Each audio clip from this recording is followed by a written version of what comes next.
காவிரி நதிநீர் தொடர்பாக உச்சநீதிமன்றத்தில் நடைபெற்று வரும் வழக்கின் இறுதி விசாரணையில் தமிழகம் இன்று முதல் தனது வாதத்தை தொடங்க உள்ளது.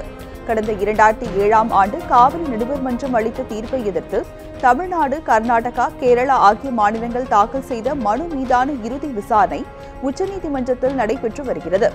நீதிபதி தீபக் மிஸ்ரா தலைமையிலான 3 நீதிபதிகள் கொண்ட அமர்வு இதனை விசாரித்து வருகிறது. விசாரணையின் 10வது நாளான நேற்று கேரள அரசு தரப்பில் வழக்கறிஞர் ஜெய்தீப் குப்தா வாதாடினார். அப்போது கேரளாவின் குடிநீர் பாசனத்திற்காகவும் மின்சார தேவைக்காகவும் காவிரியில் இருந்து கேரளாவிற்கு 99.8 TMC தண்ணீர் அளிக்க வேண்டும் என வலியுறுத்தினார். அவ்வாறு அளிக்க முடியவில்லை என்றால் அதற்கு பதிலாக மின்சாரத்தை அளித்து ஈடு செய்யலாம் எனவும் ஜெய்தீப் குப்தா கேட்டுக்கொண்டார். கேரள அரசு தரப்பின் 2 நாள் வாதம் நேற்றுடன் முடிவடைந்தது. இதனையடுத்து இன்று முதல் தமிழகம் தனது இறுதி வாதத்தை தொடங்குகிறது. நீட் தேர்வில் இருந்து தமிழகத்திற்கு விலக்களிக்க கோரும் அவசர சட்ட மசோதாவை உள்துறை அமைச்சகத்திடம் அமைச்சர் விஜயபாஸ்கர் வழங்கினார். நீட் தேர்விற்கு விலக்கு அளிக்க கோரும் தமிழக சட்டமன்ற தீர்மானத்தை மத்திய அரசின் சம்பந்தப்பட்ட துறைகள் நிராகரித்த நிலையில் நீட் தேர்வுக்கு விலக்கு கோரும் அவசர சட்ட மசோதாவை தமிழக அரசு வடிவமைத்துள்ளது. இந்த மசோதாவை மத்திய உள்துறை அமைச்சகத்திடம் சுகாதாரத்துறை அமைச்சர் விஜயபாஸ்கர் வழங்கினார். உள்துறை அமைச்சக இணை செயலாளர் அலுவலகத்தில் ஒப்படைக்கப்பட்டுள்ள இந்த மசோதா மற்ற துறைகளின் சுற்றுக்கு விடப்படும் என உள்துறை அமைச்சக வட்டாரங்கள் தெரிவிக்கின்றன.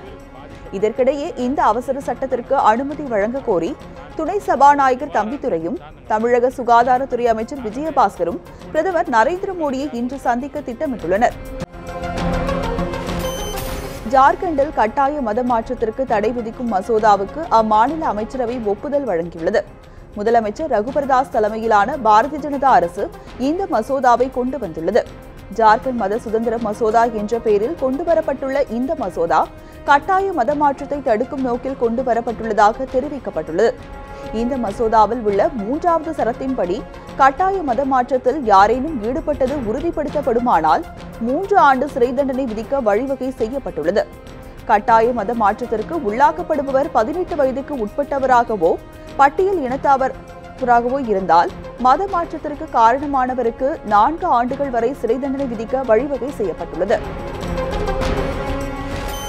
உள்ளாட்சி தேர்தல் தொடர்பான உத்தேச கால அட்டவணையை உயர்நீதிமன்றத்தில் மாநில தேர்தல் ஆணையம் தாக்கல் செய்தது. இடஒதுக்கீடு முறையாக பின்பற்றப்படாதால் உள்ளாட்சி தேர்தல் அறிவிப்பாணையை தனி நீதிபதி கிருபாகரன் ரத்து செய்து உத்தரவிட்டார். இதனை எதிர்த்து தமிழக அரசு மேல்முறையீடு செய்தது. அதேபோன்று தமிழகத்தில் உள்ளாட்சி தேர்தலை உடனடியாக நடத்த கோரி மாற்றும் இந்தியா அமைப்பு மற்றும் திமுக சார்பில் நீதிமன்றத்தில் மனு தாக்கல் செய்யப்பட்டன. இது தொடர்பாக கடந்த 26ஆம் தேதி நடைபெற்ற விசாரணையில் உத்தேச கால அட்டவணையை தாக்கல் செய்ய மாநில தேர்தல் ஆணையத்திற்கு உத்தரவிட்டது. இதனையடுத்து சீல் வைக்கப்பட்ட கவரில் உள்ளாட்சி தேர்தல் தொடர்பான உத்தேச கால அட்டவணையை மாநில தேர்தல் ஆணையம் நீதிமன்றத்தில் தாக்கல் செய்தது. இதனையடுத்து வழக்கு விசாரணையை தேதி குறிப்பிடாமல் ஒத்திவைக்கப்பட்டது. சென்ற விசாரணையின் போது தமிழக மாநில தேர்தல் ஆணையம் தேர்தல் நடத்துவது குறித்த உத்தேச கால அட்டவணையை தாக்கல் செய்ய நீதிமன்றம் கோரியிருந்தது. அதன் அடிப்படையில் தமிழக தேர்தல் ஆணையத்தின் சார்பில் இன்று ஒரு மூடப்பட்ட உரையில் உத்தேச கால அட்டவணை தாக்கல் செய்யப்பட்டுள்ளது. அனைத்து தரப்பு வாதங்களும் முடிவடைந்து வழக்கு தீர்ப்புக்காக தேதி குறிப்பிடப்படாமல் இன்று ஒத்திவைக்கப்பட்டுள்ளது. கேரள எல்லையில் உள்ள கிராமத்தில் மாவோயிஸ்டுகள் மீண்டும் போஸ்டர் ஒட்டியதால் பரபரப்பு ஏற்பட்டுள்ளது. நீலகிரி மாவட்டம் கூடலூர் வனப்பகுதிகளை ஒட்டிய கேரள எல்லையில் உள்ள கிராமம் புஞ்சக்கோழி. இப்பகுதிக்கு நேற்றிரவு வந்த 3 பெண்கள் மற்றும் 3 ஆண்கள் ஆகியோர் அப்பகுதி மக்களிடம் உணவுப் பொருட்கள் வாங்கி சென்றுள்ளனர். மேலும் அரசுக்கும் காவல்துறைக்கும் எதிரான வாசகங்கள் அடங்கிய போஸ்டர்கள் ஒட்டப்பட்டுள்ளதால் பரபரப்பு ஏற்பட்டுள்ளது. இதனையடுத்து தமிழக எல்லையில் வாகன சோதனை தீவிரப்படுத்தப்பட்டுள்ளது. இது தொடர்பாக தமிழக கேரள போலீசார் விசாரணை நடத்தி வருகின்றனர். அமைச்சர் விஜயபாஸ்கருக்கு சொந்தமான 100 ஏக்கர் நிலங்களையும் கல் குவாரியையும் வருமான வரித்துறை முடக்கியுள்ளது. RK நகர் இடைத்தேர்தலின் போது அதிமுக அம்மாணி வேட்பாளர் டிடிவி தினகரனுக்கு வாக்களிக்க வாக்காளர்களுக்கு பணம் விநியோகிக்கப்பட்டதாக புகார் எழுந்தது. சுகாதாரத்துறை அமைச்சர் விஜயபாஸ்கர் தலைமையில் பணப்பட்டுவாடா நடைபெற்றதாக புகார் எழுந்ததை அடுத்து கடந்த ஏப்ரல் மாதம் விஜயபாஸ்கரின் சென்னை வீடு, கல்குவாரி ஆகிய இடங்களில் வருமான வரித்துறை சோதனை மேற்கொண்டது. இதில் 5 கோடி ரூபாய் பணமும் பல்வேறு ஆவணங்களும் கைப்பற்றப்பட்டதாக வருமான வரித்துறை தரப்பில் தெரிவிக்கப்பட்டது. இந்நிலையில் வருமான வரித்துறையிடம் இருந்து புதுக்கோட்டை மாவட்ட பத்திரப்பதிவுத்துறைக்கு கடிதம் வந்துள்ளது. அதில் விஜயபாஸ்கருக்கு சொந்தமான 100 ஏக்கர் நிலம் மற்றும் கல் குவாரியை முடக்க அறிவுறுத்தப்பட்டிருந்ததாக தெரிகிறது. அதன் அடிப்படையில் 100 ஏக்கர் நிலத்தையும் கல் குவாரியையும் பத்திரப்பதிவுத்துறை முடக்கியுள்ளதாக தகவல் வெளியாகியுள்ளது. இந்து முன்னணி பிரமுகர் சசிகுமார் கொலை செய்யப்பட்ட வழக்கில் தேடப்பட்டு வந்த முக்கிய குற்றவாளியான சதாம் என்பவரை சிபிசிஐடி போலீசார் கைது செய்தனர். சசிகுமார் கடந்த ஆண்டு செப்டம்பர் 22ஆம் தேதி கோவை சுப்பிரமணிய பாளையம் பகுதியில் மர்ம நபர்களால் படுகொலை செய்யப்பட்டார். இது தொடர்பாக 8 தனிப்படைகள் அமைக்கப்பட்டு விசாரணை மேற்கொள்ளப்பட்டது. இந்நிலையில் வழக்கு சிபிசிஐடிக்கு மாற்றப்பட்டது. இதனையடுத்து நடைபெற்ற விசாரணையில் கொலையில் சாய்பாபா காலனி பகுதியைச் சேர்ந்த சதாம் ஹுசைன் மற்றும் முபாரக் ஆகியோருக்கு தொடர்பு இருப்பது தெரிய வந்தது. இவர்களை பற்றி துப்பு தருபவர்களுக்கு 2 லட்சம் ரூபாய் சன்மானம் வழங்கப்படும் என காவல்துறை அறிவித்திருந்த நிலையில் சையத் அபுதாகிர் என்பவரை சிபிசிஐடி போலீசார் கைது செய்தனர். இதனையடுத்து முக்கிய குற்றவாளிகளில் ஒருவரான சதாம் நேற்று கைது செய்யப்பட்டார். கைது செய்யப்பட்ட சதாம் இன்று நீதிமன்றத்தில் ஆஜர்படுத்தப்பட உள்ளார். கந்துவட்டி புகாரில் கைதான சினிமா பைனான்சர் போத்ரா குண்டர் சட்டத்தில் கைது செய்யப்பட்டுள்ளார். வட்டிக்கு பணம் கொடுத்து கந்துவட்டி கேட்டு கொலை மிரட்டல் விடுத்த புகாரில் போத்ரா மற்றும் அவரது மகன்கள் ககன் போத்ரா, சந்தீப் போத்ரா ஆகியோரை போலீசார் கைது செய்தனர். நுங்கம்பாக்கத்தை சேர்ந்த ஆனந்த் நாதர் என்பவர் கொடுத்த புகாரின் அடிப்படையில் மூவரும் மீண்டும் கைது செய்யப்பட்டனர். இந்நிலையில் போத்ரா உடல்நலக்குறைவால் மருத்துவமனைக்கு அழைத்து செல்லப்பட்டிருப்பதால் அவரது மகன்கள் இருவரையும் எழும்பூர் மத்திய குற்றப்பிரிவு நீதிமன்றத்தில் நீதிபதி கபீர் முன்னிலையில் போலீசார் நேற்று ஆஜர்படுத்தினர். அவர்களை வரும் 11ஆம் தேதி வரை நீதிமன்ற காவலில் வைக்க நீதிபதி கபீர் உத்தரவிட்டார். இந்நிலையில் போத்ரா மீது ஹோட்டல் அதிபர் செந்தில் என்பவர் 3ஆவதாக கந்துவட்டி புகார் அளித்தார். இதனையடுத்து போத்ராவை குண்டர் சட்டத்தில் கைது செய்ய மாநகர காவல் ஆணையர் விஸ்வநாதன் உத்தரவிட்டதை அடுத்து போத்ரா மீது குண்டர் சட்டம் பாய்ந்துள்ளது. தந்தையின் 2வது திருமணத்திற்கு எதிர்ப்பு தெரிவித்த மகன் சித்தியின் 6 மாத குழந்தையை அடித்துக் கொன்ற சம்பவம் அதிர்ச்சியை ஏற்படுத்தியுள்ளது. தூத்துக்குடி மாவட்டம் விட்டலாபுரத்தை சேர்ந்த செல்லப்பாண்டி கேரளாவில் உணவு கடை நடத்தி வருகிறார். இவருக்கு மனைவி, 2 மகன்கள், 1 மகள் உள்ளனர். இந்நிலையில் மனைவியின் சகோதரி ராஜேஸ்வரியை 2வது திருமணம் செய்துள்ளார். இதில் ராஜேஸ்வரிக்கு குழந்தை பிறந்த நிலையில் நெல்லை அடுத்து பாறைக்காட்டில் குடி அமர்த்தி பராமரித்து வந்தார். இதனை தெரிந்து கொண்ட செல்லப்பாண்டியின் மகன் மலையாண்டி ராஜேஸ்வரியிடம் தகராறு செய்துள்ளார். அப்போது 6 மாத குழந்தையை அடித்து கொன்றுவிட்டு ராஜேஸ்வரியின் கழுத்தை அறுத்துவிட்டு தப்பியோடினார். தகவல் அறிந்து வந்த போலீசார் குழந்தையின் சடலத்தையும் ராஜேஸ்வரியும் மீட்டு மருத்துவமனைக்கு அனுப்பி வைத்தனர். இதுகுறித்து போலீசார் விசாரணை நடத்தி வருகின்றனர். தமிழகத்தில் வெப்பச்சலனம் காரணமாக சென்னை, தேனி, நாமக்கல் உட்பட பல்வேறு பகுதிகளில் பரவலாக மழை பெய்தது. இதனால் பொதுமக்கள் மற்றும் விவசாயிகள் மகிழ்ச்சி அடைந்துள்ளனர். சென்னையில் நுங்கம்பாக்கம், கோடம்பாக்கம், கிண்டி, ஈக்காடு தாங்கல் உள்ளிட்ட பல்வேறு பகுதிகளில் நேற்று நள்ளிரவு முதல் தொடர்ந்து மழை பெய்து வருகிறது. இதனால் பெரும்பாலான சாலைகளில் மழைநீர் தேங்கியுள்ளது. இதேபோன்று ராமநாதபுரம், நாமக்கல், தேனி, நெல்லை உள்ளிட்ட பல்வேறு மாவட்டங்களிலும் பரவலாக மழை பெய்தது. சென்னையில் நிலத்தடி நீர் மட்டம் குறைந்துள்ள நிலையில் தற்போதைய மழை சென்னை வாசிகளுக்கு மகிழ்ச்சியை ஏற்படுத்தியுள்ளது. பல்வேறு பகுதிகளில் தண்ணீர் தட்டுப்பாடு நிலவி வரும் நிலையில் இதேபோல் தொடர்ந்து மழை பெய்தால் தட்டுப்பாடு நீங்கும் என அவர்கள் நம்பிக்கை தெரிவித்துள்ளனர்.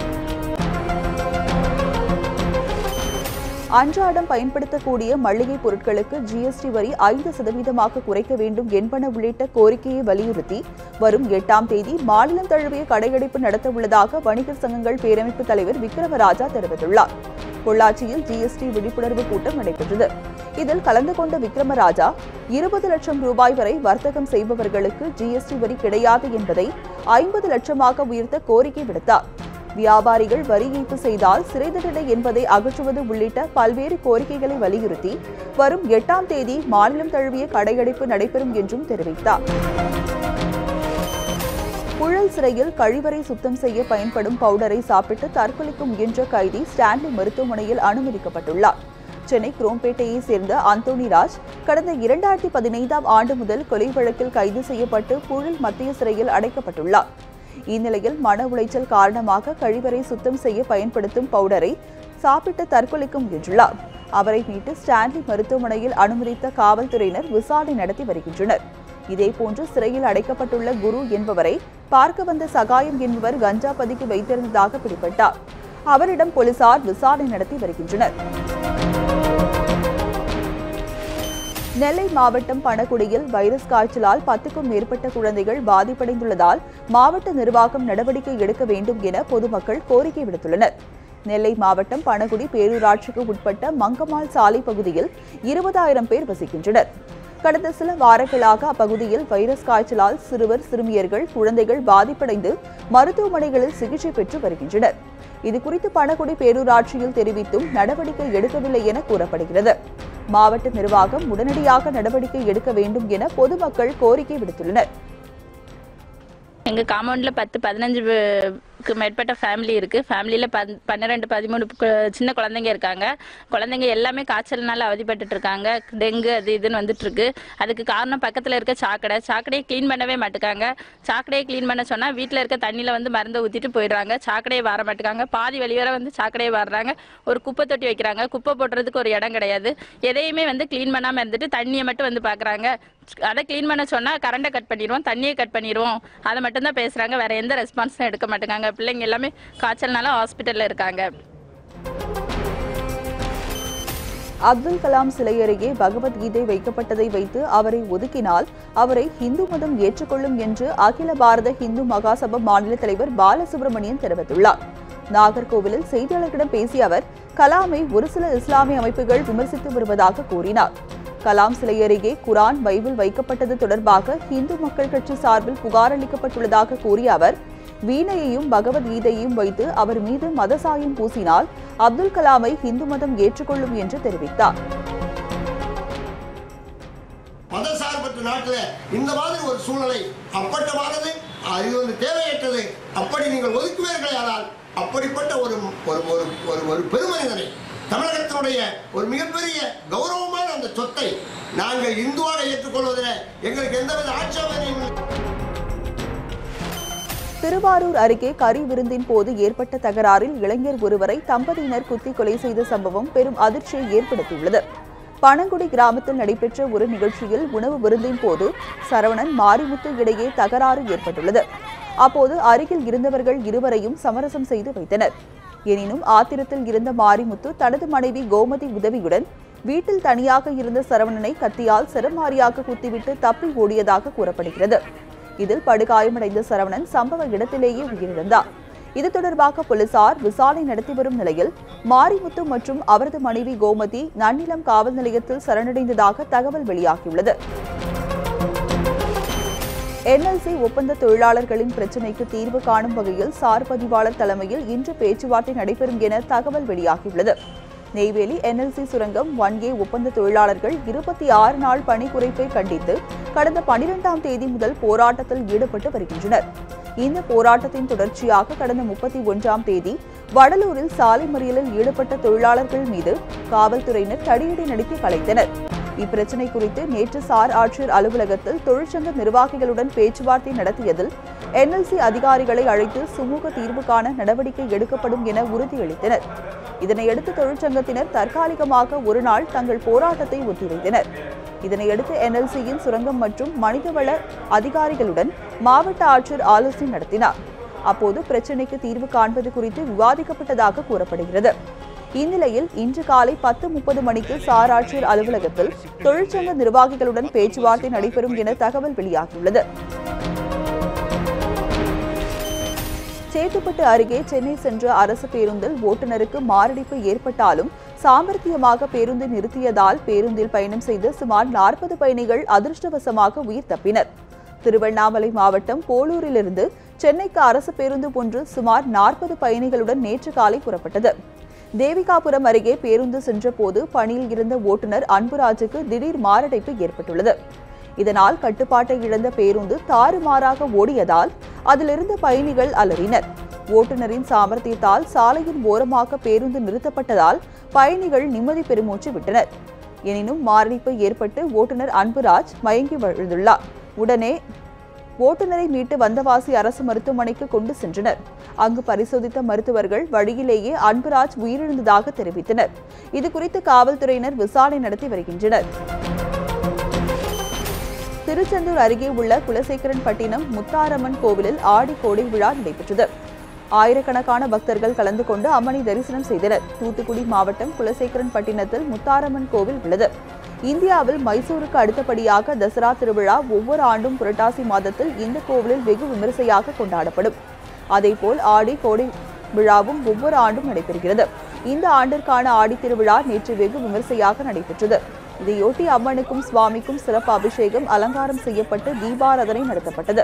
பின்னர் கும்பம் திருவீதி விழா நடைபெற்றது. விழாவை முன்னிட்டு ஏராளமான பக்தர்கள் தீச்சட்டி ஏந்தியும் அலகு குத்தியும் தங்கள் நேர்த்திக்கடனை செலுத்தினர். மேலும் பல பக்தர்கள் மாவிளக்கு மாவு எடுத்து வழிபட்டனர். அதேபோல் ஆயிரக்கணக்கான பக்தர்கள் நீண்ட வரிசையில் காத்திருந்து அம்மனை வழிபட்டனர். கொடை விழாவை முன்னிட்டு கோவில் கலையரங்கில் வில்லிசை கச்சேரியும் நடைபெற்றது. திருப்பூரில் தடை செய்யப்பட்ட 65 கிலோ எடையுள்ள பான் குட்கா பொருட்களை காவல்துறையினர் பறிமுதல் செய்ததுடன் இருவரை கைது செய்து விசாரணை நடத்தி வருகின்றனர். திருப்பூர் KSC பள்ளி சாலையில் தமிழக அரசால் தடை செய்யப்பட்ட பான் குட்கா மசாலா பொருட்கள் தொடர்ந்து விற்பனை செய்யப்படுவதாக கிடைத்த ரகசிய தகவலை அடுத்து அப்பகுதியில் காவல்துறையினர் அங்குள்ள கடை ஒன்றில் சோதனையிட்டனர். இதில் 25,000 ரூபாய் மதிப்புள்ள 65 கிலோ எடையுள்ள பான் குட்கா பொருட்கள் இருந்ததை கண்டறிந்த போலீசார் அவற்றை பறிமுதல் செய்தனர். மேலும் சட்டவிரோதமாக பான் குட்கா பொருட்களை வைத்திருந்ததாக அக்கடையின் உரிமையாளர்களான பிரதாப்ராம் மற்றும் தீபாராம் ஆகியோரையும் காவல்துறையினர் கைது செய்து விசாரணை நடத்தி வருகின்றனர். இத்துடன் வைகரை எக்ஸ்பிரஸ் செய்திகள் நிறைவு பெறுகிறது. தொடர்ந்து இணைந்திருங்கள் நியூஸ் 7 தமிழுடன்.